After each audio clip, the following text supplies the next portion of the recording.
Good morning, students. Now, last ચેતાપેશી અને ચેતાપેશીમાં આમ જોવા જઈએ તો જેમ બધી પેશી તેમ આની પણ એટલી હું એવું માનું કે એની સવિશેષ અગત્યતાઓ છે. કારણ કે જો આ ઘટક ચેતાપેશી કોઈ કારણસર ઇનબેલેન્સ થાય તો તમારા શરીર પરના બધા જ નિયંત્રણો પૂરા થઈ જશે. હેડ, સમાયેલ બ્રેન અને એનું બંધારણ કમ્પ્લીટ ન્યુરોન્સ દ્વારા છે. Sir, what is neurons? તો કે ચેતાપેશી. તો ચેતાપેશીનો બંધારણીય ઘટક ચેતાકોષ અને ચેતાકોષનું આ સ્ટ્રક્ચર તમારી સામે રજૂ કરેલું છે. અને આ તમે ઉત્ક્રાંતિના ક્રમમાં જોવા જાવ તો આપણી પાસે કોષ્ઠાંતરી સમુદાયની અંદર ફર્સ્ટ ટાઈમ દ્વિગર્ભ શરીર જેની અંદર આપણે ઉલ્લેખનીય છે હાઇડ્રાની અંદર પહેલીવાર પ્રાથમિક ચેતાજાલિકા સ્વરૂપનું ચેતાતંત્રનું અવેબિલિટી જોઈએ.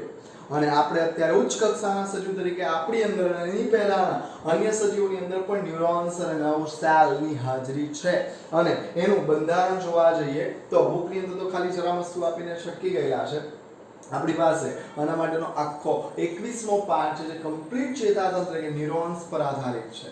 અને એ આપણા શરીરમાં જોવા મળતા લાંબા કોષો અથવા મોટા કોષો તરીકે આની ગણના થાય. અને એનું બંધારણમાં તમે જો કોષકાય અને એમાંથી લંબાયેલો તંતુ જેને કહેવામાં આવશે ચેતાક્ષ, ચેતાનો અક્ષ. અને આ કોષકાય જેની અંદર તમને જોવાના મળશે શિખા. શિખા એટલે તમે જોજો તો હું દર્શાવું છું લાઈક ધેટ. આ તમારું કોષનું કોષ કેન્દ્ર. હવે જોજો અહીંયા આ જે કોષરસ પટલ છે કોષરસ પટલ આ રીતે લંબાઈ ગયેલો છે. ક્લિયર? અને આ જે કોષરસ પટલની અંદર તમને આવા વિશિષ્ટ પ્રકારના પ્રવર્ધો જોવાના મળશે. આ એક લાંબો પ્રવર્ધ છે જેને આપણે ચેતાક્ષ તરીકે ઓળખીશું. અને આ નાના પ્રવર્ધો છે જે કોષરસ પટલની સપાટી પરથી ઉદ્ભવ્યા છે.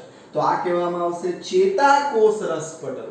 આની અંદર તમને જે જીવરસ એને કહેવામાં આવે ચેતાજીવરસ. આની અંદર તમને કોષ કેન્દ્રની સાથે રેડ કલરની રચનાઓ જોવાની મળશે એને કહેવાય નેઝલ કણિકાઓ અથવા ચોક્કસ એ ગ્રેન્યુલ સ્વરૂપે હોય. જીવરસ કરતા અલગ છે અને અહીં તમારે જીવરસનો ઉલ્લેખ કરવાનો રહ્યો.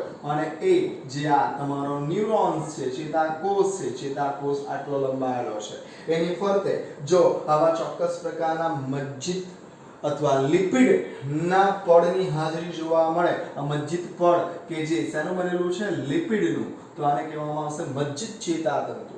અને જો ન હોય પ્લેન સરફેસ હોય તો એને કહેવામાં આવશે અમજ્જિત ચેતાતંતુ. એટલે કે ચેતાક્ષ એકદમ પ્લેન હશે, એના ઉપર કોઈ લેયરિંગ નહીં હશે.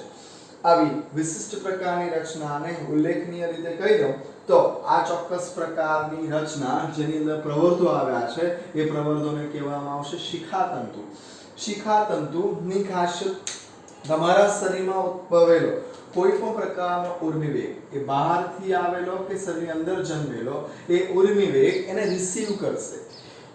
ચોક્કસ રિસીવિંગ બાદ એને અગાઉ ધીમે પ્રસારમાન કરશે અને એક એક્ઝોન એટલે ચેતાક્ષમાંથી પસાર થઈને છેવટે મુક્ત ચેતાન દ્વારા રિલીઝ થશે અને એની સાથે સંકળાયેલો બીજો ચેતાકોષો શિખાતંતુ એને રિસીવ કરશે. અગેન આ જ પ્રોસેસ ચાલતી જશે અને તમારા શરીરમાં ઉદ્ભવેલા ઉર્મિવેગ એક છેડેથી બીજે છેડે વહન પામશે. ત્યારે શિખાતંતુની વાત કરીએ તો એ ચોક્કસ પ્રકારનું અંતર્વાહી વહન દર્શાવે છે. કોનું? ઉર્મિવેગનું. જે પણ બાહ્ય સંવેદનાઓ છે ઠંડી વાગવી, મચ્છરનું કરડવું, ગરમી લાગવી, દબાણ થવું, ચૂંટણી ભરવી, વોટએવર તમારા શરીરની અંદર ઉદ્ભવતી કોઈ પણ મારામારી, હાથ દબાવો, કોઈ પણ સંવેદના XYZ એનું રિસીવિંગ ન્યુરોન્સ દ્વારા મેળવવામાં આવે. શિખાતંતુ તમારી સ્કિન ઉપર ધારો કે કીડી ચાલે છે તો કીડીની મોમેન્ટ પણ ન્યુરોન્સ દ્વારા રિસીવ થાય અને એ રિસીવિંગ જે ન્યુરોન્સ દ્વારા મળેલી આ જે માહિતી એટલે કે આ જે ચોક્કસ પ્રકારની ઉત્તેજના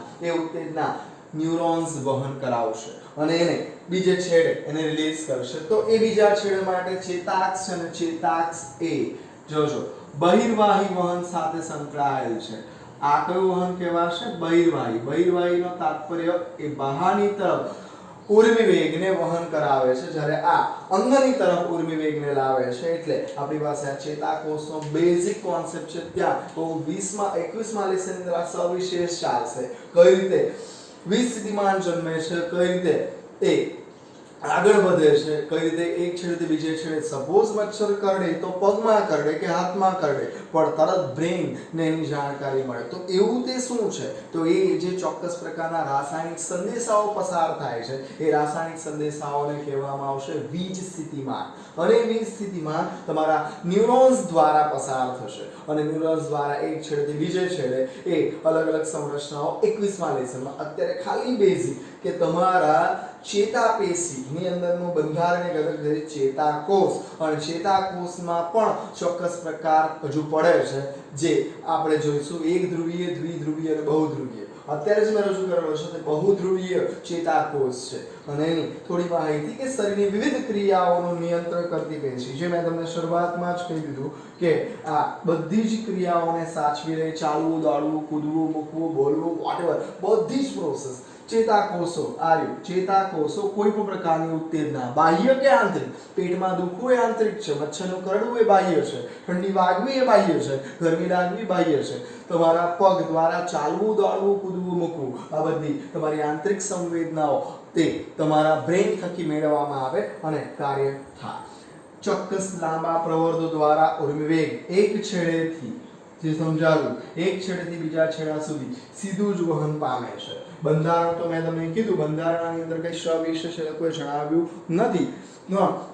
આપણી પાસે બંધારણની માહિતી છે કે ભાઈ બંધારણની અંદર શું છે, તો કે બંધારણની અંદર સતત વિશેષતઃ જે ચેતાકોષ છે, ચેતાકોષ પર એક છેડે પ્રવર્ધ જેવા જોવા મળે છે. અને આ પ્રવર્ધો જે છે એને આપણે નામ આપ્યું શિખાતંતુ, કારણ કે કોઈ પણ પ્રકારની ઉત્તેજનાને રિસીવ કરે છે. શિખા એટલે ચોટલી આમ જોવા જાવ તો, અને એના પરથી કીધું શિખા તંતુ, એ તાંતણા કોઈ પણ વસ્તુ એટલે ઉર્મિ વેગને રિસીવ કરશે. રિસીવ કરીને કોષકાય માંથી પછી જે લંબાયેલો તંતુ ચેતાક્ષ જે છે, એક્ઝોન જે છે, અક્ષતંતુ જે છે એના તરફ રવાના કરી દેશે. એટલે આ અંતર્વાહી કરશે અને અહીંથી જે વહન આગળ ચાલશે ને બહાર તરફ લઈ જશે, એટલે એને કહેવામાં આવશે બહિર્વાહી વહન. અને બંધારણની વાત કરીએ તો આની સાથે સાથે ચોક્કસ પ્રકારના અક્ષતંતુ અથવા ચેતાક્ષની ફરતે આવા ચોક્કસ પ્રકારના મજ્જાપળનું લેયરિંગ છે. અહીંયા જે કોષો છે તે શ્વાન કોષો તરીકે ઓળખવામાં આવે અને શ્વાન કોષો પણ હાજરી, અને અહીં જે છે કન્ટિન્યુઅસ નથી. અહીંયા ચોક્કસ પ્રકારના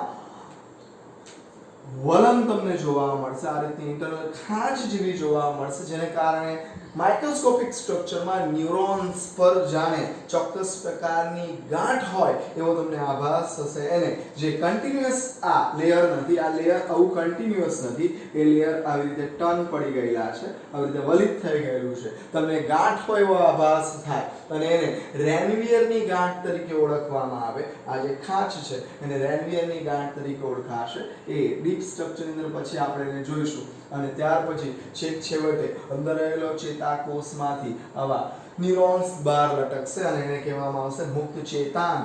અને મુક્ત ચેતાંગ અક્ષતંતુનો છેવટનો ભાગ જે ઉર્મિ વેગ એટલે કે જે ઉત્તેજના મળી છે એને બીજા છેડે રિલીઝ કરશે. આ રીતે તમારા દેહની અંદર શું કે ચોક્કસ ઉર્મિ વેગો અથવા તો સંવેદનાઓનું વહન થશે. એ પછી ગંધની હોય, શ્રવણની હોય, સ્વાદની હોય, બોલવાની હોય, સાંભળવાની હોય, રાત્રિ દરમિયાનની બાકીની સંવેદનાઓ તમારા શરીરમાં બે પ્રકારની સિસ્ટમ વર્ક કરે છે. સ્વયંવર્તી ચેતાતંત્ર, બરાબર છે, એને તમે સાદી ભાષામાં કહીએ તો ઈચ્છાવર્તી અને અનિચ્છાવર્તી. જે હૃદયના ધબકવા, ફેફસાના સંકોચન સ્થિતિ ઉપર આપણો કાબુ નથી, તો એ બધાને કહેવાય અનિચ્છાવર્તી અથવા કહેવાય સ્વયંવર્તી ચેતાતંત્ર. અને જે આપણી ઈચ્છા શક્તિથી થાય એને કહીએ છીએ આપણે ઐચ્છિક ચેતાતંત્ર. બીજું કહેવાશે અનૈચ્છિક ચેતાતંત્ર. તેના બધા ભાગો છે પણ પાયો તો ચેતાકોષ જ છે, એટલે તમારે બેઝિકલી શીખવો પડશે. બંધારણ પણ આવીએ. આધાર કોષો ચેતાપેશીના બાકીના ભાગો બનાવે છે. ચેતાપેશીની સાઈડ ઉપર ચેતાકોષોની સાથે આધાર કોષો પણ છે. અને ચેતાકોષોની આધાર અને રક્ષણના કાર્ય, કારણ કે એ કોઈ કારણસર ડિસ્ટર્બ થઈ જશે તો મોટી મુશ્કેલી સર્જાશે. બધા જ પોષણ મેળવીને એકદમ વ્યવસ્થિત શું કે વર્ક કરતા હોય છે. એ આધાર અને રક્ષણની જવાબદારી પણ છે ન્યુરોન્સના અને છેવટે ચેતાકોષો કેટલીક વાર સ્વયં ઉત્તેજના પણ મેળવે અથવા જાતે ઉત્તેજિત થાય તે વખતે જે મેં તમને સમજાવ્યો ને જે વસ્તુ પસાર થાય છે તમારા દેહની અંદર એક ઝંઝણાટી જેવી અથવા એક પ્રકારની શું કે કરંટ જેવો એને કહેવામાં આવશે કલાવી સ્થિતિમાં. જ્યારે તમે એક્ટિવ કન્ડિશનમાં હોવ ત્યારે એને કહેવામાં આવશે સક્રિય કલાવી સ્થિતિમાં અને રિલેક્સ કન્ડિશનમાં હોવ ત્યારે એને કહેવામાં આવશે વિશ્રામી કલાવી સ્થિતિમાં. અને આ તમારા કોષરસ પટલ સપાટી ઉપર તૈયાર થશે અને એ ઉર્મિવેગ ચેતાકોષોના અંતિમ છેડા ઉપર પહોંચશે ત્યારે અન્ય ચેતાકોષો તેની આસપાસ તે સંવેદનાને મેળવી લેશે અને ત્યાંથી પછી બીજા અને ત્યાર પછી ક્રમિકા ચક્ર ચાલ્યા કરે અને એ ઉત્તેજનાનું વહન અથવા ઉર્મિવેગના વહન માટે વિશિષ્ટ પ્રકારના બે માર્ગ છે તે આપણે એને નેક્સ્ટ સ્ટડીની અંદર લઈશું. તમારી 4 પેશીઓ પૂર્ણ થઈ છે અગત્યની તે એ છે અધિચ્છદ પેશી, બીજી છે સંયોજક પેશી, ત્રીજી છે સ્નાયુ પેશી અને છેલ્લી ચેતા પેશી. હવે આપણે એનિમલ ઉપર જવાના અને એના માટે તમારે ફિગર કમ્પલસરી છે. તમારે ફિગર આકૃતિઓ દોરવી પડશે. એમાં પાચન તંત્ર આવશે, રુધિરાભિસરણ તંત્ર આવશે, એનો બાહ્ય દેખાવ આવશે. એટલે આપણે એના તરફ જઈશું અને એને પૂર્ણ કરીશું.